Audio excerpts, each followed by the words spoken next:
Welcome to EMTB videos. This is the 2019 Flyer Uproc4 4.10. The Uproc4 is a 140mm travel full suspension EMTB, and the 4.10 is the cheapest model in the lineup.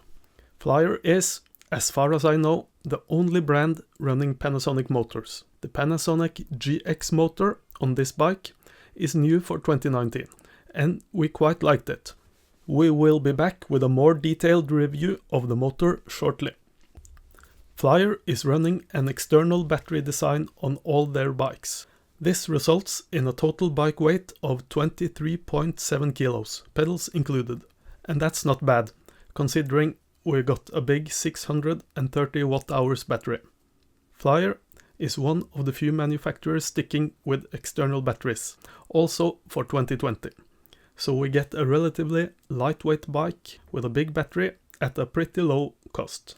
The 4.10 Uproc4 comes spec'd with a decent Magura MT Trail Sport brakes. That's dual caliper front brake and single caliper rear. The front brake in particular is nice. Drivetrain is Shimano XT 11-speed. It's a nice group set with a good gear range. Rear suspension is handled by a nice Fox float DPS shock, and a Manitou Mattock comp handles the front. At €3,999 you don't get a dropper seat post. Fortunately, Flyer has a solution for this. A dropper seat post is an optional extra at €200. I would definitely get that. This bike has the fairly hard rubber compound Knobby Nick tires, the Performance Line, by Schwalbe. The tires are 2.6 inches wide and they sit on a 27.5 inch wheel set. The seat post and tires doesn't make the Uproc4 look like a bike for aggressive trail riding. This bike came with a factory installed headlight too, so it's just a few plastic fenders away from being what they call an SUV e-bike, or a touring style bike. But the geometry table tells a somewhat different story. The head angle is 66 degrees, which is quite slack for a 140mm travel bike. The seat angle is up to date at 76 degrees. Sure, it's not the longest of frames, but 439mm reach for a size medium is pretty normal. Chainstays are 450mm long. And I have to say, that is a pretty good figure for an EMTB. The bottom bracket height of 351mm is a tad high though.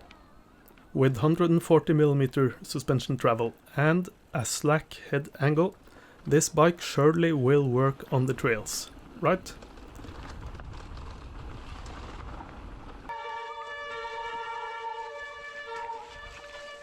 God damn it.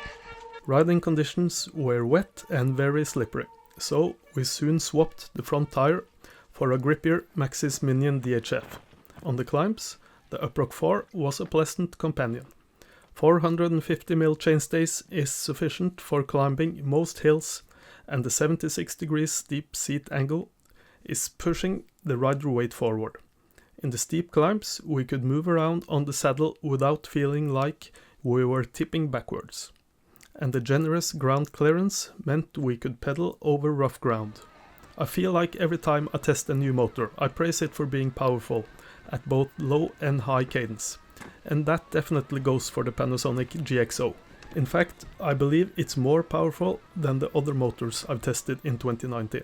It's among the strongest at low cadence, and it deserves a lot of credit for making the Uproc4 a good climber. On flat terrain, the motor easily pushes the bike up to about 26 km per hour, before you notice a significant reduction in power. The 2020 motors I've tested seem to ramp down motor power at slightly lower speeds, at around 24.5 to 25 km per hour. So the Uproc4 feels fast and powerful on less aggressive and flat trails. The steering responds quickly, and sharp turns can be dealt with at decent speeds thanks to the relatively short wheelbase of this bike. But we had to hold back a bit on the descents. The somewhat tall bottom bracket may have to take some of the blame for this, but the fork is the main suspect. The rear suspension was tracking nicely everywhere we rode. but the fork was seizing up a bit in the rough, so the steering felt a bit imprecise when going hard. But I have to remember, the Uproc 4 4.10 is a reasonably priced bike, and all things considered, the Mattock Comp is a decent fork for this bike. It's a pretty rugged fork with 34mm fork legs, and it works a lot better than the cheaper forks found on some entry-level EMTBs. That being said, I believe the Uproc 4 will thrive on the descents with an even more capable fork. So, in conclusion, riding without a dropper post was a bit of a hassle, but the bike can be had with a dropper. The Panasonic motor makes it an effective and comfortable bike for transport and touring, and the geometry makes it a proper trail bike. It has a few shortcomings on the descents, but that is how Flyer intended it. They also make the Uproc 7 for that kind of riding.